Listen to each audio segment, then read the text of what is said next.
بسم اللہ الرحمن الرحیم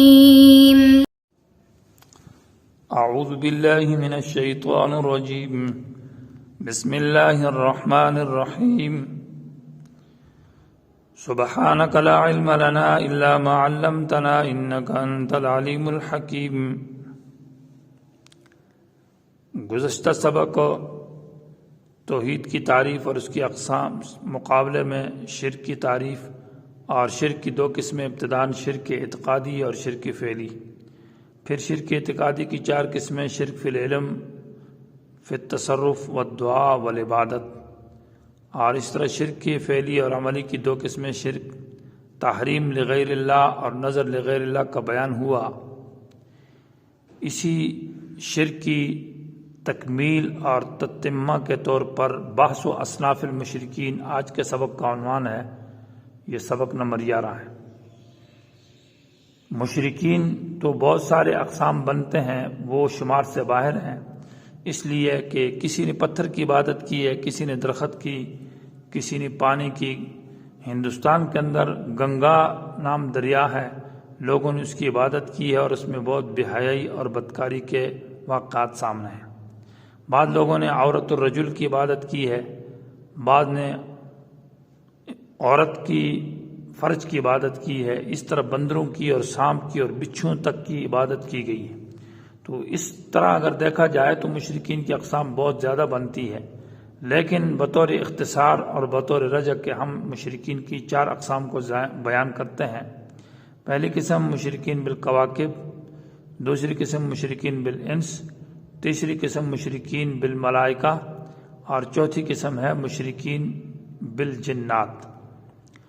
یہ جو عبارت ہے یہ عبارت مختصر ہے، تفصیلی عبارت اصل میں یوں ہے: مشرکین بالکواکب معنی مشرکین باللہ بعبادت بسبب عبادت الکواکب، کہ شرک کرتے ہیں اللہ کے ساتھ بسبب اس کے کہ ستاروں کی عبادت کرنے کے ذریعے کے ساتھ۔ یعنی شرک تو اللہ کے ساتھ کس کو شریک بناتے ہیں؟ کواکب کو۔ تو کواکب کی یعنی ستاروں کی عبادت کرتے ہیں تو یہ اللہ کے ساتھ ان کو عبادت میں شریک ٹھہرایا۔ تو مشرکین بالکواکب کی پہلی بات ہے، یہاں پر چند باتیں سمجھنی ضروری ہے۔ پہلی بات کہ یہ مشرکین کون لوگ تھے جو ستاروں کی عبادت کرتے تھے؟ نمبر 2 یہ ہے کہ ان کے معبودین کا حال کیا تھا، اور نمبر 3 طریقہ عبادت کیا تھا، اور نمبر 4 یہ ہے کہ قرآن نے رد ان پر کیسے کیا۔ تو کواکب جمع ہے کوکب کی، کوکب ستارے کو کہتے ہیں۔ یہاں پر مراد جو کوکب ہے اسے صرف ستارے مراد نہیں ہے بلکہ نیارات، تمام جو روشنی والے چیزیں ہیں وہ مراد ہے۔ اس میں آگ بھی آ سکتی ہے، دیگر روشنی والی چیزیں بھی آ سکتی ہے۔ تو یہ جو کواکب تھے ان کی عبادت کرنے والے وہ ایک گروہ ہے سابئین، جس کا قرآن نے تذکرہ کیا ہے۔ دوسری جماعت ہے اصحاب الروحانیات، ان کو کہا جاتا ہے، اور تیسری جماعت اصحاب الاشخاص والحیاکل، یہ الحیاکل جمع ہیکل کی بمعنی شکل، یعنی وہ لوگ جو شکل اور شخصوں کی عبادت کرتے تھے، اور چوتھا گروہ ہے حرنانیین۔ تو یہ 4 گروہ ہے۔ چونکہ سابئین کا لفظ قرآن میں استعمال ہے، ہم اسی پر تحقیق کریں گے۔ لفظ سبا کا معنی میلان، ٹیڑھا ہو جانا۔ تو سابئین اس جماعت کو کہا جاتا ہے جنہوں نے انبیاء علیہم الصلاۃ والتسلیمات کے طریقے سے ہٹ کر، رائے حق سے ہٹ کر شرک کی طرف مائل ہو گئے اور ٹیڑھے ہو گئے، اس لیے ان کو سابئین کہا جاتا ہے۔ یہ سابئین کون لوگ تھے؟ تو اس کے بارے میں 2 باتیں ہیں، ایک سابئین روم ہے اور ایک سابئین ہندوستان ہے۔ سابئین روم جو تھے وہ 7 سیارات کی عبادت کرتے تھے، زحل، مشتری، عطارد، جو 7 ستارے مشہور، ان کی عبادت کرتے تھے۔ اور سابئین ہندوستان بھی ان کی عبادت کرتے ہیں، لیکن اس میں پھر یہ ہے کہ بعض جو مشرکین ہیں وہ براہ راست ستاروں کی عبادت کرتے تھے یا ان کی روحوں کی عبادت کرتے تھے، ایک اپنی فکر میں اس کے لیے ایک روح انہوں نے بنائی ہوئی ہے، اور بعض جو ہے ان کے بتوں کی عبادت کرتے تھے۔ ہندوستان والے جو ہے وہ 7 سیارات کے بتوں کی عبادت کرتے تھے، اپنے ہاتھوں سے خود تراشتہ بت بنائے ہوئے تھے اور ان کی عبادت کرتے تھے۔ ان کا عقیدہ یہ ہے سابئین کا کہ یہ فرشتہ ستارے جو ہے یہ مدبرات عالم ہے، تمام عالم میں تدبیر کرتے ہیں، نظام چلاتے ہیں۔ عالم بالا جو ہے وہ تاثیر کرتا ہے، عالم اسفل یعنی زمین کے اندر زمین، اور اس کی تاثیر ذاتی ہے، بذات خود وہ مؤثر بالذات سمجھتے تھے اس کو، اور وہ تاثیر یہ ہے کہ کسی کو امیر بنا دینا، کسی کو غریب کر دینا، کسی کے اندر بیماری، کسی میں صحت، اور مطلب یہ کہ فصلوں کو پکانا، مختلف قسم کے آثار وہ تسلیم کرتے تھے۔ تو خیر اور شر جو ہے وہ ان سیارات کے اندر وہ تسلیم کرتے اور مانتے تھے، اس خیر و شر کی بنیاد پر ان کی عبادت کرتے تھے تاکہ ہمیں خیر دی جائے اور ہمیں شر سے بچایا جائے۔ امام ابو حنیفہ رحمۃ اللہ علیہ کے نزدیک صابئین یہ سیارات کی جو عبادت کرتے تھے، لیکن ان کو یہ خود مؤثر نہیں سمجھتے تھے یا خدا نہیں مانتے تھے، بلکہ ان کی عبادت تو وہ اللہ کی کرتے تھے، لیکن سبع سیارات وغیرہ کو وہ بمنزلہ بیت اللہ کے، جیسے مسلمان بیت اللہ کو اپنا قبلہ سمجھتا ہے، عبادت اللہ کی کرتا ہے، تو اس طرح وہ بیت اللہ کی حیثیت دے کر ان کی عبادت اللہ ہی کی کرتے تھے۔ اور یہ اپنے آپ کو اہل کتاب میں امام صاحب نے ان کو ذکر کیا ہے، صابئین کو، کہ یہ زبور کو اپنی کتاب مانتے تھے، اپنی آسانی اور سہولت کے لیے احکام کی کتاب سے اپنے آپ کو بچا کر زبور میں صرف فضائل تھے تو فضائل والی کتاب کو انہوں نے پکڑا تھا۔ حضرت یحییٰ علیہ السلام کو اپنا نبی مانتے تھے، گویا کہ امام ابو حنیفہ رحمۃ اللہ علیہ کے قول کے مطابق صابئین اہل کتاب ہے۔ تو یہ چونکہ امام صاحب کا قول اس میں معتبر ہے، اس لیے کہ امام ابو حنیفہ رحمۃ اللہ علیہ عراقی تھے اور صابئین بھی عراق میں رہتے تھے، تو ان کے حال سے خوب خبر تھے۔ طریقہ عبادت ان کا یہ تھا، امام ابن جوزی رحمہ اللہ نے لکھا ہے کہ یہ جو ہے ان کو مدبرات عالم سمجھتے تھے اور ان کو مؤثر مانتے تھے۔ اپنی فکر کے مطابق انہوں نے دنیا کے اندر ایک شکل بنائی ہوئی تھی ایک چیز کی، کوئی بت اور کوئی چیز، اور اس بت کے سامنے جا کر اپنی قربانی یا نذرانہ یا شکرانہ پیش کرتے تھے، اور یہ کہتے تھے کہ اصل جو معبود ہے، جو ستارہ ہے، وہ تو نظر نہیں آ رہا، لیکن اس کے تصویر کی عبادت کی جائے تو گویا کہ اسی ہی کی عبادت ہے۔ تو سب سے پہلا جو ہے وہ زحل ہے، تو زحل کے سامنے جب عبادت کرتے تھے تو ایک بیل لے کر اس کے لیے قربانی میں پیش کرتے تھے، اور اس سے خطاب کر کے کہتے تھے مقدس انت ایھا الہ المطبوع علی الشر الذی لا یفعل خیرا، پاک معبود ہمارے، تیری طبیعت میں شر ہے اور تو خیر کا کام نہیں کرتا، تو ہم تیرے سامنے یہ بیل کو قربانی میں پیش کرتے ہیں، تو اپنے شر سے ہمیں بچا اور ارواح خبیثہ کے شر سے ہمیں بچا۔ تو اس طرح قربانی پیش کر دیتے تھے۔ مشتری کے سامنے وہ ایک بدکار باندی کے بچہ کو پیش کرتے تھے، وہ بدکار عورت جو مزار کے مجاور اور جو ملنگ ہوتے تھے ان سے بدکاری کر کے، زنا کر کے، اس سے جو بچہ پیدا ہوتا تھا اس کو لے کر اس کے سامنے قربانی میں پیش کرتے تھے۔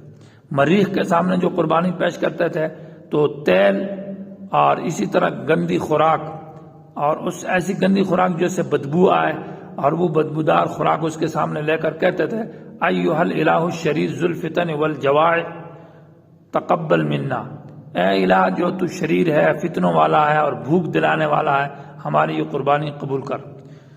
سورج کے سامنے ایک بدکار عورت، زانیہ عورت کو لے کر پیش کرتے تھے، اور سورج کی ایک مجسمہ بنایا ہوا، اس سے کہتے تھے انت ایتھا الالہۃ النورانیۃ، اے الہ جو نورانی ہے، تقبلی، ہم سے یہ قربانی قبول کر۔ تو پھر اس کے سامنے یہ ایک قربانی پیش کرتے تھے۔ زہرہ کے سامنے ایک بوڑھی عورت کو پیش کرتے تھے اور اس سے کہتے ہیں ایتھا الالہۃ الماجنہ، اے بوڑھی عورت اور اے ہمارے ماجنہ جو ہے اس کو قبول کر۔ تو اس عورت کو، بوڑھی کو، پھر لکڑیاں جمع کر کے جلا دیتے تھے۔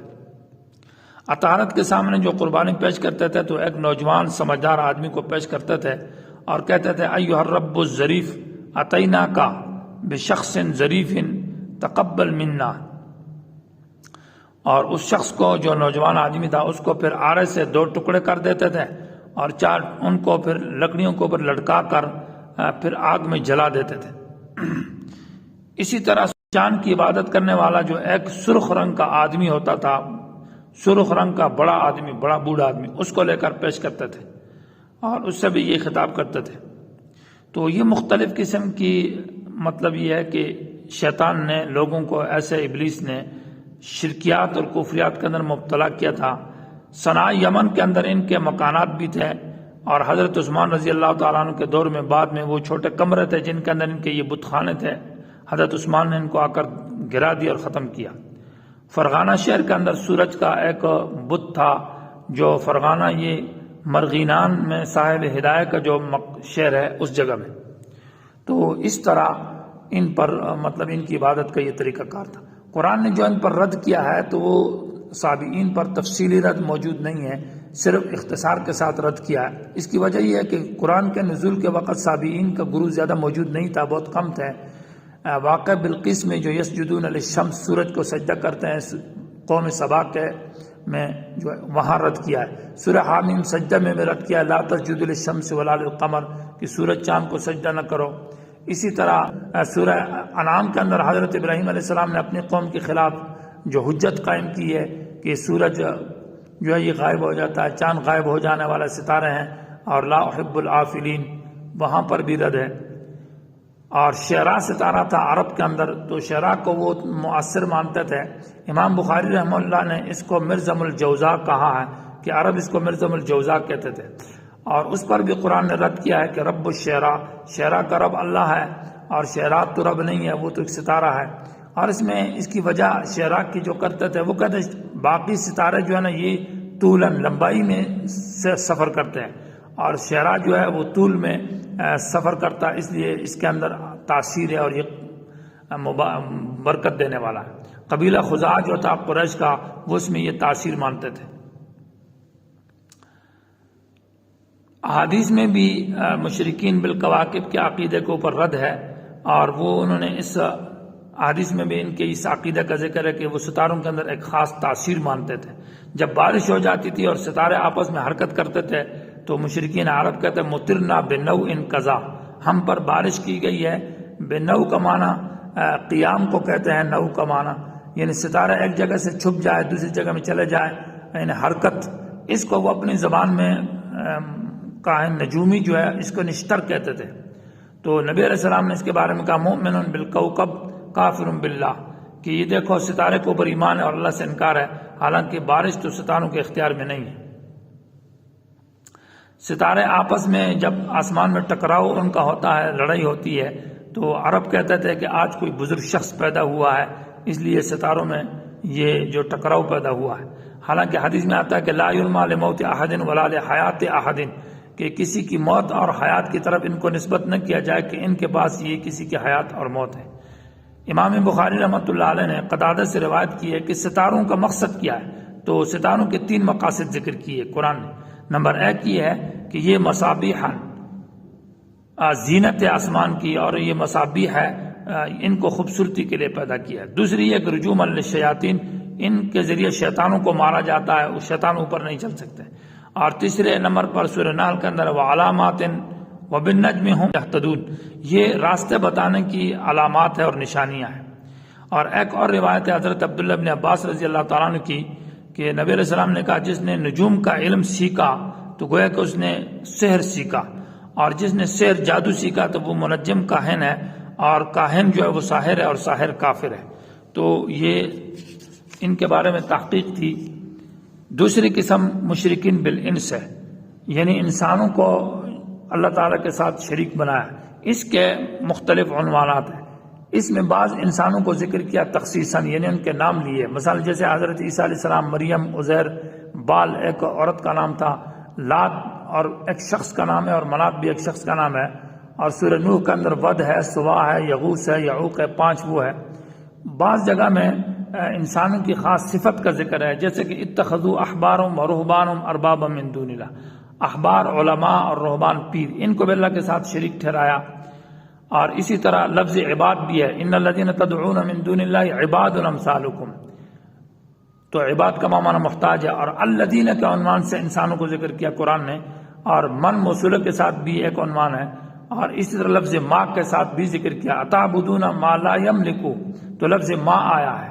اور لفظ ما کے بارے میں یہ ہے کہ یہ ذوی العقول کے لیے استعمال ہوتا ہے۔ یہاں حضرت سورہ جو مائدہ کی آیت ہے، آیت نمبر 76 ہے، اس میں ماں سے حضرت عیسیٰ علیہ السلام مراد ہے۔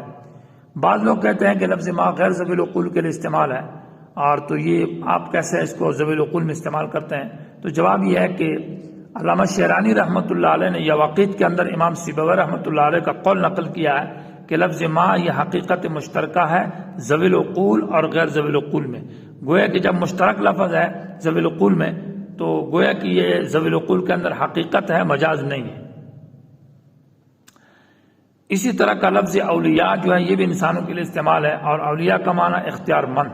اسی طرح لفظ اصنام، اوثان، تماثیل، اموات کا لفظ ہے، اور اناث کا لفظ ہے، اندادن، شرکا، آلہہ، اور ابن اور ولد اور شفاء۔ یہ گویا کہ 17 عنوانات ہو گئے جو انسانوں کے نام ہے۔ یہ تمام الفاظ اصل میں انسانوں کے لیے ان کو ذکر کیا گیا ہے۔ ان کی تفصیل انشاءاللہ اگلے درس میں آئے گی۔